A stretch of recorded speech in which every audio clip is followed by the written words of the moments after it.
Ça, c'est donc le nouvel élément de la matinée. Le ministre de l'Intérieur qui affirme « Je ne le savais pas, je l'ai donc découvert dans la presse ». Nous sommes en ligne avec Martine Monteil. Bonjour.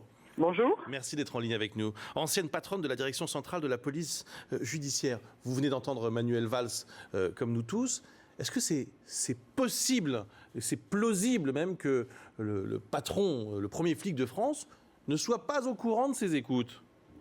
Écoutez, là je suis effectivement très étonnée car lorsque vous avez des dossiers dits sensibles dans votre direction, vous êtes tenu d'informer votre hiérarchie. Votre hiérarchie pour un directeur central, c'est d'abord le directeur général de la police nationale, lequel après juge s'il est opportun ou non d'informer le ministre de tutelle.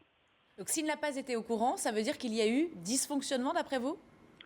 Je ne sais pas si on peut appeler ça un dysfonctionnement. En tout cas, à mes yeux, ça me paraît tout à fait invraisemblable.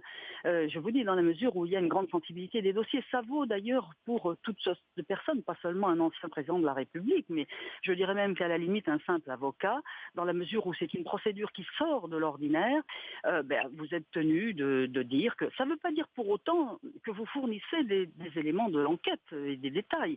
Moi, je sais que j'ai toujours, je me suis interdit de communiquer les procès-verbaux ou autres, mais par contre, vous informez parce que, disons que justement, on considère que notre hiérarchie n'a pas à être informée, à découvrir dans la presse ce qui est déjà dans votre direction. Alors, ce qui est troublant, c'est que ces écoutes, Martine Monteil, ces écoutes ont duré plusieurs mois. Ce matin, Europe 1 révèle qu'elles ont commencé en septembre 2013.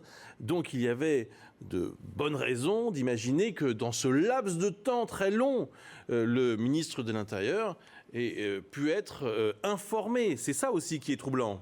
Oui, c'est sûr que ça renforce l'incongruité, si vous voulez, de l'événement. C'est-à-dire qu'on a du mal à imaginer qu'à un moment donné, que personne n'ait pu en parler. Ça me paraît fort improbable.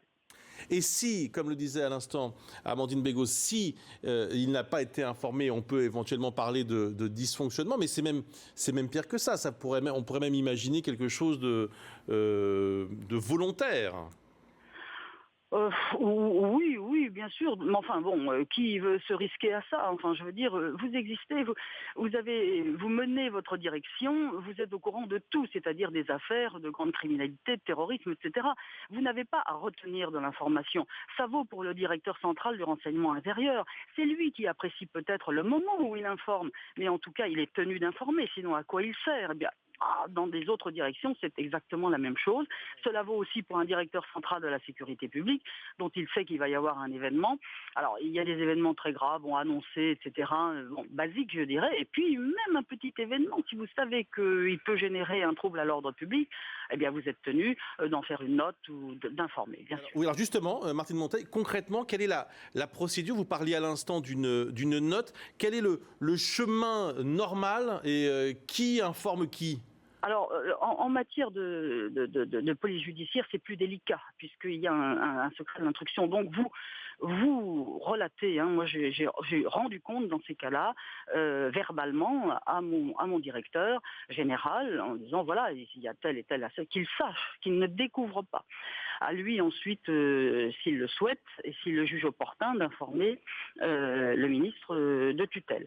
Alors, jamais par écrit, moi je n'ai jamais fourni d'écrit non plus, parce que je n'avais pas à le faire, considérant que ces affaires se déroulaient dans le cadre d'une instruction. Ce qui signifie que c'est impossible à prouver aujourd'hui. S'il n'y a pas de preuves écrites... Oui, maintenant, peut-être que certains peuvent fournir des éléments sur papier. Ça a existé aussi. Dire que ça n'a pas existé... Ça n'est pas obligatoire. Ça n'est pas, voilà, une procédure exactement. obligatoire. Après, chacun voit ça, je dirais, de son bureau. Merci en tout cas, Martine Monteil, de nous avoir éclairé sur cette affaire qui vous étonne, c'est le mot que vous avez utilisé, et vous parlez même d'incongruité de l'événement lorsqu'il s'agit donc pour Manuel Valls de découvrir dans la presse ces informations. Merci d'avoir été avec nous ce matin sur iTélé.